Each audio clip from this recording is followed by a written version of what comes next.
I kicked and screamed as they dragged me through the dark forest, but nobody could hear me. My husband James and his mother Victoria weren't the loving family I thought they were. They were monsters wearing masks. "Please, don't do this," I begged, but they just laughed. "Your $100 million company is ours now, Sarah," Victoria sneered, tightening the ropes around my wrists. "You should have signed it over when you had the chance." James, the man I once loved, just stood there, watching, his face cold and empty. They left me there, tied to a tree in the freezing darkness, their car headlights fading away as they abandoned me to die. But they made one big mistake. They thought I was weak. They thought I would break. Instead, I survived, and I came back with a revenge plan that would leave them shocked, broke, and behind bars. My name is Sarah Chen. I'm 30 years old, and this is the story of how I built a $100 million tech company from nothing, lost it all to betrayal, and fought back harder than anyone expected. 5 years ago, I was just another software developer with a dream. I had noticed a huge problem in the AI industry. Small businesses couldn't afford the fancy AI tools that big companies used. So I created Simple AI, software that made artificial intelligence accessible to everyone. Working from my tiny apartment, living on instant noodles and coffee, I coded day and night until I had something that worked. The business grew faster than I ever imagined. Within 3 years, Simple AI was worth $100 million, with clients worldwide. I was featured in business magazines, invited to speak at tech conferences, and named 30 under 30 by Forbes. Life was perfect, or so I thought. That's when I met James. He was handsome, charming, and seemed to understand me perfectly.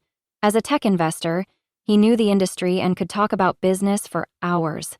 When he asked me about Simple AI, his eyes lit up with genuine interest. At least, I thought it was genuine back then. "You're incredible, Sarah," he told me on our first date. "Most people just talk about their dreams, but you made yours happen."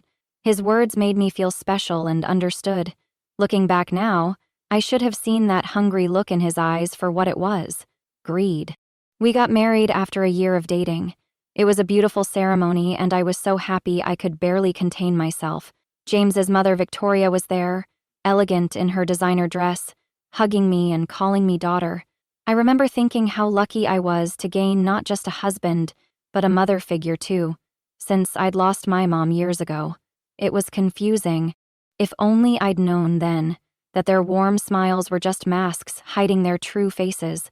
If only I'd realized that every compliment, every kind word, was part of their plan to take everything I'd built. Looking back, the warning signs were there from the beginning. But when you're in love, when you're finally part of a family after being alone for so long, it's easy to ignore the red flags. It's easy to make excuses for the strange phone calls, the whispered conversations that stop when you enter the room, and the growing demands for involvement in your business. I was so blind, but that night in the forest opened my eyes forever, and what happened next would teach them that underestimating me was the biggest mistake of their lives. The first red flag appeared just 2 weeks after our honeymoon.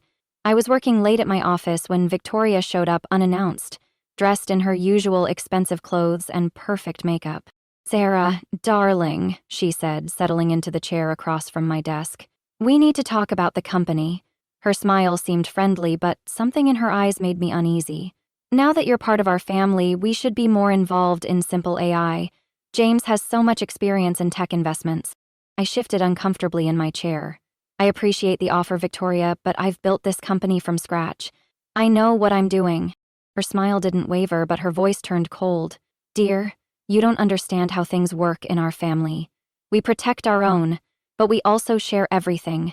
That's what family does." That conversation was just the beginning. Soon, Victoria was showing up at my office almost daily, offering suggestions that sounded more like demands. She wanted to see financial reports, meet with board members, and even try to sit in on confidential client meetings. James backed her up completely. "Mom just wants to help, babe," he'd say, massaging my shoulders while I worked late at night. "She has connections that could take Simple AI to the next level. Why are you being so difficult about this?" But things started getting stranger. Important documents began disappearing from my office. Client contracts were mysteriously delayed. Board members received emails that supposedly came from me, but I hadn't sent them. One evening, I came back to the office after a client dinner and found James at my computer. He jumped when he saw me, quickly closing whatever he was looking at. "Just checking some numbers for Mom," he said casually. "She's worried about the company's direction." Worried. I felt my throat tighten. "It's not her company to worry about," Hunter said in the same breath. His face darkened. "We're family now, Sarah. Your business is our business." The next day, I discovered someone had accessed our company's core financial records. Transfers had been attempted, large ones, but thankfully failed because they needed multiple approvals. When I confronted James, he shrugged it off. "Probably just a glitch in the system," he said. "You're being paranoid, honey. Maybe you're working too hard." That's when they started the whispers. At company events, Victoria would talk quietly with board members, giving them concerned looks when I walked by. James began suggesting I was unstable from all the stress of running the company. "I'm worried about you," he'd say, loud enough for others to hear. "Maybe you need to step back for a while. Let us handle things." The final straw came during a board meeting I wasn't supposed to know about. My assistant, Lisa, the only person who stayed loyal to me, overheard it and recorded everything on her phone. "Sarah's losing control," Victoria told the board. "She's making irrational decisions. James, as her husband, has the right to step in, for the company's sake, and hers." I listened to that recording 10 times, my hands shaking with rage. They were trying to take everything I'd built, using my marriage as a weapon. In just 8 months, they had gone from being my new family to plotting my downfall. That night, I started gathering evidence. I installed cameras in my office, backed up every document, and kept records of every strange request and unauthorized access attempt. I knew I needed proof, but I didn't realize how little time I had left. The day everything fell apart started normally enough. I was working late again, reviewing the evidence I'd gathered. The office was quiet, too quiet. I remembered checking my phone. At 9:47 p.m. "Sarah?" James's voice made me jump. He stood in my office doorway, looking concerned. "Mom and I need to show you something important. There's an emergency board meeting." "Huh?" I felt my stomach tighten. "At this hour? It's about the Singapore contract," he said smoothly. "Could be worth millions. They're on the line now at the Century Plaza office. Increased liability, after all, if confirmed at Century Plaza, meant Singapore was in real trouble." The Century Plaza was our smaller office across town, used mainly for client meetings. Something felt wrong, but I couldn't put my finger on it. I grabbed my laptop, thinking I might need proof of what I'd discovered. "I'll drive," James insisted, taking my arm a little too firmly. The night was unusually dark, and I noticed his mother's car behind us the whole way. But we didn't go to Century Plaza.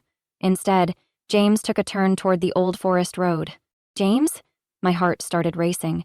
"Where are we going?" He didn't answer, just kept driving deeper into the forest, Victoria's headlights still behind us.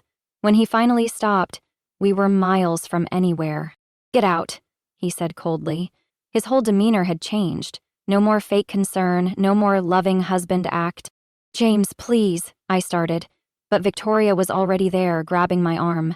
Between them, they dragged me out of the car. I fought back, but James was stronger than I'd realized. "You thought you could outsmart us?"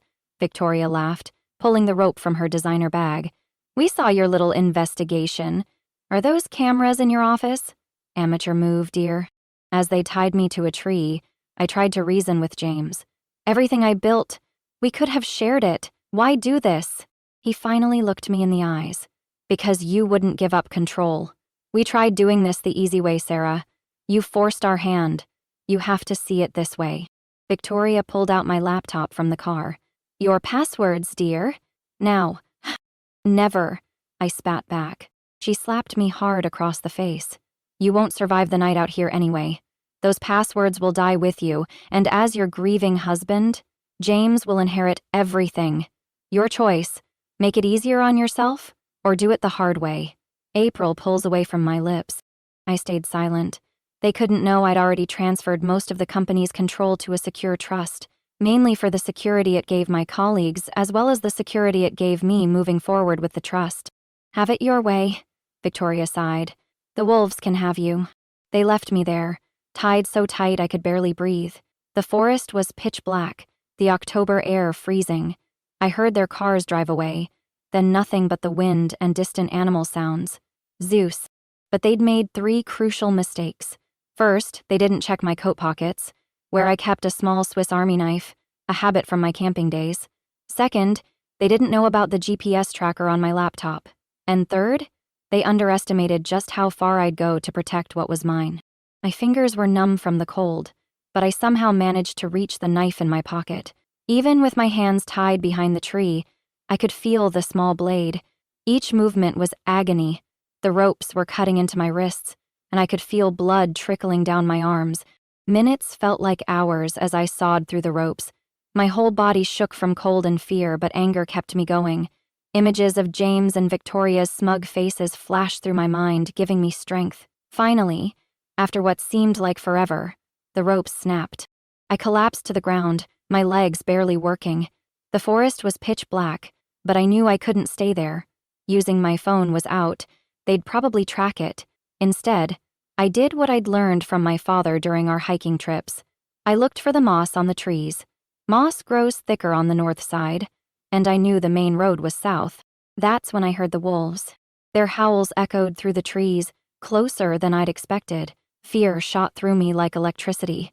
I started moving faster, tripping over roots and branches, my expensive business suit torn to shreds. Every sound made me jump. After what felt like miles, I saw lights through the trees. A small cabin, smoke rising from its chimney. I almost cried with relief. The man who opened the door was tall, bearded, and wearing flannel. He took one look at my torn clothes, the blood on my wrists, and my terrified face. "Good Lord," he said, stepping aside. "Come in, quickly." His name was Mike, a forest ranger. He didn't ask too many questions at first, just gave me a blanket and hot tea while I shivered by his fireplace. When I finally told him what happened, his face darkened. "I'm calling the police," he said, reaching for his phone. "No," I grabbed his arm. "Not yet. They'll expect that. I need to be smarter." Mike looked confused, but something in my voice made him listen. I used his laptop to check the GPS tracker on my stolen computer. Just as I suspected, it was at Victoria's mansion, not at the police station where evidence of my disappearance should be. "I need to make one call," I said. "Someone I trust completely." My brother David picked up on the first ring. He was a lawyer in New York, and the only person besides my assistant Lisa who knew what James and Victoria had been doing. "Sarah? Where are you?" Lisa called me 6 times. "David," my voice cracked. "I need your help, but you can't tell anyone I'm alive. Not yet." There was a pause. "Tell me everything." Over the next hour, I laid out what happened. Then, slowly, a plan began to form. While James and Victoria thought I was dead or dying in the forest, we would build a case they couldn't escape from. "First," David said, "we document your injuries and the GPS data. Second, we get Lisa to gather every piece of evidence from your office. Third, we contact the FBI. This crosses state lines, which makes it federal." Mike, who'd been listening quietly, spoke up. "I've got a friend in the local news. When the time comes, your story will get heard." I nodded, feeling strength return to my body. "They think they've won. They think I'm just another tech entrepreneur who was too naive, too trusting. But I built a $100 million company from nothing. Taking down 2 greedy socialites? That's going to be much easier." David arrived at Mike's cabin just before dawn. As we sat planning our next moves, I thought about James and Victoria, probably celebrating their victory. They had no idea that their perfect crime was about to become their perfect nightmare. For the next week, while James and Victoria thought I was dead in the forest, I worked from a small motel room David had rented under a fake name. Every move had to be perfect. One mistake and they'd know I was alive before we were ready. "They just filed a missing person report," Lisa texted me. She was still working at the office, playing the role of the worried assistant perfectly. "James is acting devastated. Victoria's already talking about her poor son losing his wife." I gripped my phone so hard my knuckles turned white. Through Lisa's eyes, I watched their performance unfold. James gives tearful interviews about his beloved wife who went missing after working late. Victoria hugged him for the cameras, talking about how unstable I'd been lately. But they didn't know about my backup plans. "Got it," David said one morning, bursting into my motel room. The trust transfer went through. They can't touch the core company assets. That was my first victory. 3 months before they tried to kill me, I'd secretly transferred controlling interest in Simple AI to an irrevocable trust. Even as my grieving husband, James couldn't touch it. Next came the evidence. Lisa had backed up everything: security footage of James accessing my computer, emails showing Victoria's attempts to manipulate board members, and most importantly, the GPS data proving my laptop was at Victoria's house the night I disappeared. But we needed more. That's when Mike, the forest ranger who saved me, came through. "My friend at Channel 7 did some digging," he said. "Turns out you're not the first. Victoria's done this before." He showed me articles from 20 years ago. Another wealthy man, another marriage, another suspicious accident. But at that time, Victoria's husband died. She inherited everything, and James grew up living off that money. "Like mother, like son," I whispered. The FBI agents arrived 3 days later. Agent Sarah Martinez listened to my story, examined our evidence, and nodded slowly. "We've been watching Victoria Bennett for years," she said.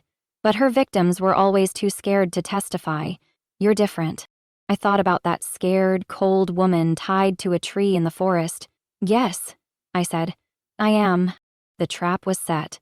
Lisa called an emergency board meeting to discuss the company's future in light of recent events.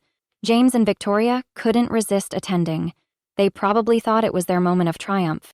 I watched through the security feed as they walked into the conference room, all fake grief and concerned faces. The board members were there, along with my grieving husband and his mother. "Mason, Before we begin," Lisa announced, "there's someone who would like to address the board." The door opened. I walked in. The color drained from their faces. Victoria screamed.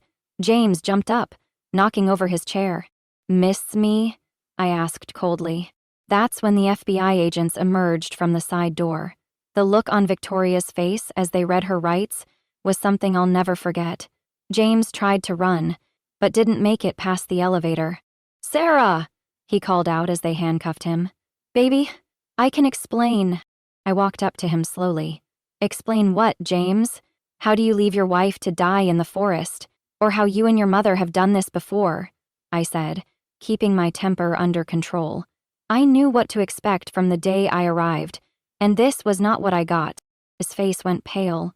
He didn't know we'd discovered his mother's past. The trial lasted 3 weeks. Every day I sat in the courtroom, watching James and Victoria's perfect facades crumble as the evidence mounted against them. Their expensive lawyers couldn't explain away the GPS data, the security footage, or the rope burns on my wrists that the hospital had documented. But the real breakthrough came when Victoria's past caught up with her. "The defendant has shown a pattern," the prosecutor announced, presenting the evidence about James's father's death. 20 years ago, another spouse, another accident. But this time, their victim fought back. Victoria's perfectly maintained composure finally broke. She started screaming in the courtroom, pointing at me. "You ungrateful little nobody. We gave you a family. We gave you class.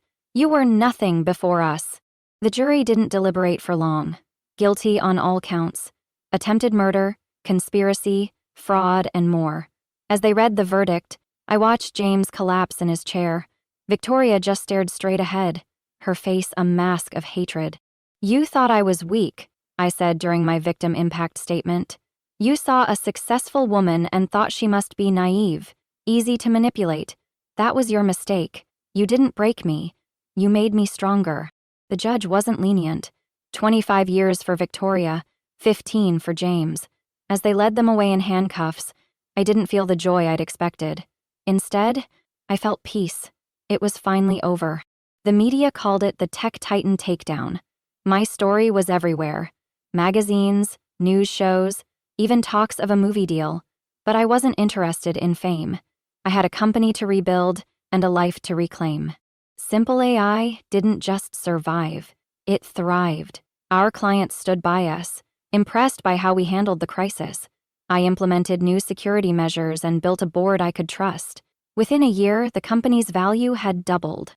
Mike, the forest ranger who saved me, became a close friend. He still teases me about how I looked that night, stumbling up to his cabin in my torn designer suit. Lisa got the promotion she deserved, becoming Simple AI's chief operating officer. Sometimes, on cold nights, I still wake up thinking I'm tied to that tree, but those moments don't scare me anymore. They remind me of my strength, of how far I've come. Except for the leaves. Last week, I got a letter from James in prison. He begged for forgiveness and claimed his mother had manipulated him his whole life. I didn't write back. Some bridges should stay burned.